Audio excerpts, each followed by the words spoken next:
The auto sector. 2017 was a year full of challenges for Indian businesses, especially for the automobile sector. Motown witnessed the rollout of the BS4 norms and also braved the impact of demonetisation of the goods and services tax. So how really did the Indian manufacturers fare this year? Uttkarsh Chaturvedi joins in with a report card. So Uttkarsh, tell us about those companies that were the stars and those that were the laggards for the year 2017. Take us through your list.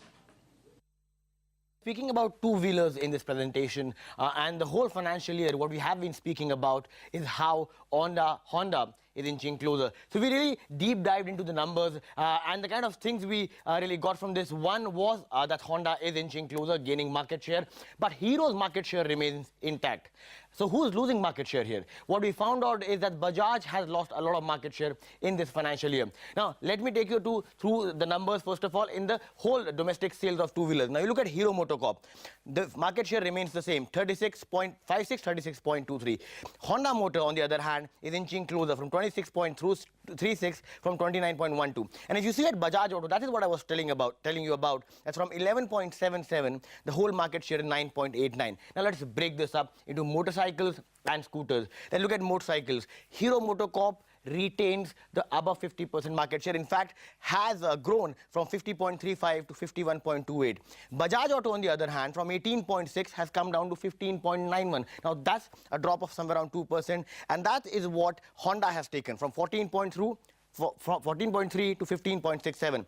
TVS Motors remains flat. Royal Enfield, a very small player when it comes to the larger picture. But remember that they play in a niche segment. And despite playing in such a niche segment, getting those 6% is a huge thing for Royal Enfield. Now, let's talk about the scooter industry. Now, scooter industry is what, taking Honda forward. Now, here as well, there's a different story. Honda has not really gained market share there. They have, in fact, lost some 7 basis points.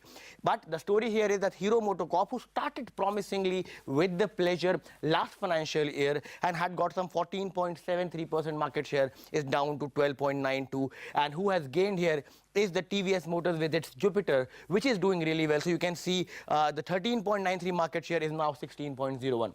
Now let's break the motorcycles into two segments. The commuter segment, which is below 125cc. This is what is the bread and butter for Hero MotoCorp. Now look at the market share there, 65.11 to 65.89. So the dominance of Hero MotoCorp in the commuter segment continues. Honda Motors, despite trying a lot, despite a lot of attempts by the Dream series, has not really been able to take the market share up from 15.65 to 16.24. Bajaj Auto has kept that market share consistent, and TVS Motors has lost some market share. Let's speak about the above 125cc market. This is where Bajaj Auto continues the dominance, 36.72, but has lost market share to 31.20. Royal Enfield gaining market share by 4 points. Honda Motorcycles gaining market share by 4%. Hero MotoCorp really a laggard here from 3.19% to 3%.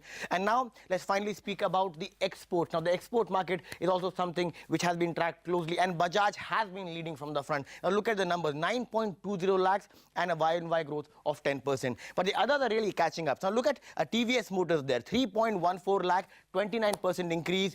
Honda Motors again a 29% increase. Hero MotoCorp, despite all its tries, has not yet been able to capture the global market, a 4% ride and 1.15 lakh. So clearly this year it looks difficult for Honda to really get to that #1 position. We'll have to wait for the next financial year, it seems like.